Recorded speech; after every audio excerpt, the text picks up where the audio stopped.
This is Boxing Tickets NI in association with SB Sports Chaco. We're delighted to join with Colm Murphy once again. Colm, we obviously missed you after your last fight, but what a war. Oh yeah, it was very good the last time out. Unfortunately, yeah, the rounds took it out of me, so I just went to bed straight after, and nobody got their well-weighted interview. Sorry about that. I guess obviously as things are sometimes, like people would have probably looked at it prior, and obviously I know when we talked about it and you were saying obviously Brian Morena hadn't fought someone like you. It came to fight. Yeah, he came to literally take my head off, but the thing was, that boy's fought 10 rounders before. I set a high pace, I set my pace, and he slowed down, even though it was a 6-rounder. So that goes to show you that I can probably hang when it comes to the later rounds, and it'll probably even suit me. And that 6-rounder there, the pace of it's going to set me up even for this next one very well. I was sort of saying to D obviously afterwards, because obviously we know you'd left, and I was sort of saying, your amateur style, it probably shows a good thing for D in a way because of how he's tailored you differently, because when you were obviously an amateur, you would have stood there and obviously stood in the pocket and had a fight. Was it obviously tough at times, obviously not to try and stand there and have a ding-dong with him? Obviously you were able to stand, and like I think the third and fourth rounds you were sort of using your jab. Well, I think it was your jab that actually bust his nose. But was it sort of still tempting to sort of get in there and just have a firefight? Yeah, it was. It was tempting, but I set out the intention that I wasn't going to get involved in a brawl. The thing is, with these fights coming up, we want to get in there, and we don't want to get us any brain damage at all. And that guy did do a bit of damage to me, but for the money through, I made him miss a lot, and that goes to show you how I've progressed. I'm not just sitting there taking those, I'm riding with them, they're hitting on the back of my head. I don't even think those shots get scored. And yeah, that's what I mean. It goes to show, like, a journeyman like Brian Morena, who comes really tough as fuck. I'm only 22. I'm not going to be really in my prime until I'm like 26. So that's going to bring me on leaps and bounds. Definitely, it's obviously a great learning fight. Obviously, I think it done very good for you in terms of rankings as well. Obviously because Brian Morena had fought James Tennyson and Gary Cullen stuff in the past, he had a good ranking. So it was bringing you up a bit as well. But I guess the thing for you is you still get your stabilisers on. You're obviously still learning the pro game. But obviously having a good tear up with Brian Morena in that way will obviously bring your confidence on more as well. Yeah, well, it wasn't also just that. I was making featherweight for that fight. Unfortunately, Brian Morena came in at about 59, which was super feather, so the bout on BoxRec got changed to that, but I still got ranked as a feather, so Mark's obviously done his homework there, which was good. But that's what I mean. I came in, I was like 58 kilo on the button, and I hadn't been that weight as low in a while, so there you go. I can make the weight a featherweight, and I can still be super strong, and when I have to make championship weight, it's going to be a problem for my opponents, not me. And obviously you're an all-action style as well, so, I'm obviously very focal the fact that you've been a breath of fresh air, the boxing so far. How are you finding it? Is it just another day at the office for you?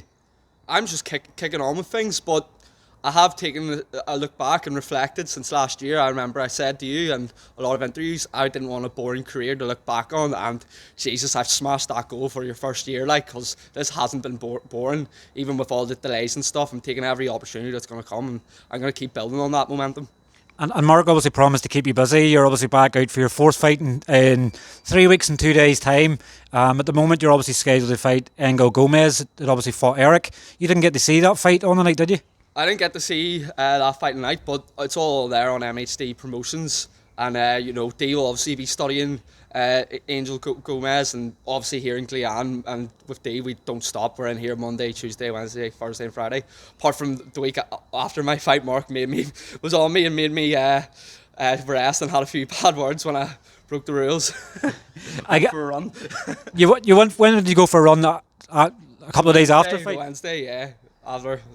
So yeah, 7 miler. I guess sometimes you can't tame a lion, can you? So, when obviously you need to get out there and get a run, as long as you weren't in back punching again, that kept you active. Nah, Mark wasn't happy, so I think I've learned from that lesson. Mark's going to keep me under control, which is good. Probably what I need more. And we sort of limited you to about a quarter of a cup of coffee before we started. But you obviously know you'd finish your training, but we know what you're like when you have a full coffee. And I think when you finish that coffee today, you'll probably be out for a run. I don't think we would have had a coherent interview at all. Stevie, to be honest, if I had a neck that double espresso. And obviously I just interviewed Owen there as well. Obviously your interview's going to go out after Owen's. Obviously the Conlon card just been announced there as well, obviously in the SSE Arena. Obviously I know Mark's obviously worked with him in the past. There's obviously maybe a potential obviously get the Gomez fight out of the way in 3 weeks' time, and then who knows, you could be fighting in the SSE. Yeah, I would probably maybe take August off. To be honest, I'll still stay ready for anything that pops up. That's just the way I am, always training. But I'd say I'd probably be looking at August, yeah, for some fights, and definitely at the latest September. And I'm really looking forward to Owi's fight, especially, because Owi hasn't fought since October, and I've always thought that I'd be able to get a fight with one of my stablemates in Belfast. So this is a dream come true with Owi, and he's going to bring a lot of fans down. And I'm really looking forward. It's going to be a great night for our whole stable. I think he's obviously sold. I think he's sold pretty much his allocation of tickets as well. I think he'd sort of begged in the interview for more tickets from Mark. You've obviously been used to selling quite a few tickets yourself. Is obviously the numbers keep going up each fight? Well, they would go down probably because just the amount of frequency I'm out. Not everyone can. You can't really ask everyone to come out, pay £100 to watch a fight every month. You know what I mean? But that's what I mean. Every time there's a fight on, someone misses it because they have scheduled things, holidays booked, whatever. So it also gives them an opportunity to come.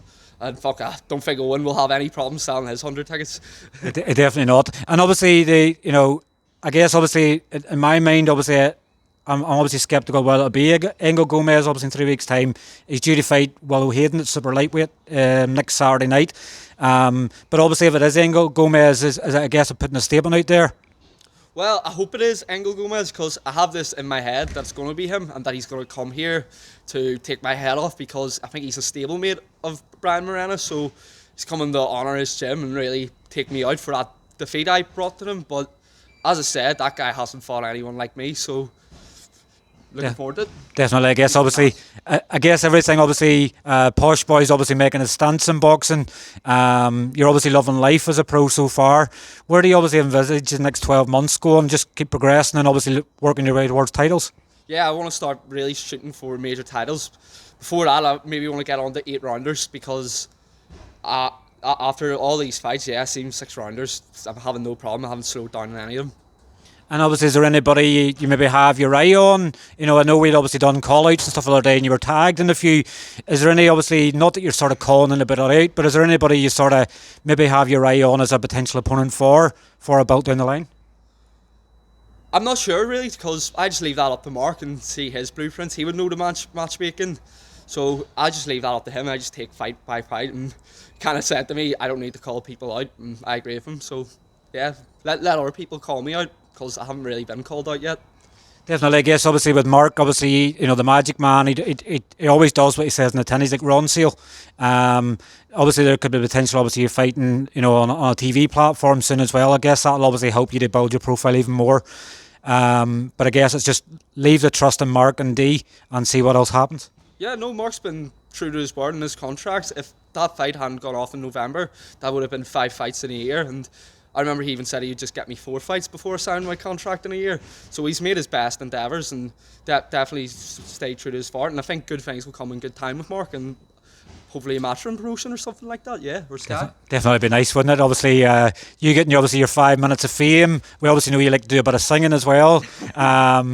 So that's obviously why we don't give you the microphone in case you obviously start into a ballad. But obviously we look forward to obviously seeing you back in the ring in 3 weeks' time and obviously showing the levels there is to this game once again. Oh, and the stable's going to remain undefeated. Me and Owe are coming for the victory. Definitely. Well, Master D. Walsh. Well, thanks very much for your time and we'll catch up again soon. Yeah. Cheers.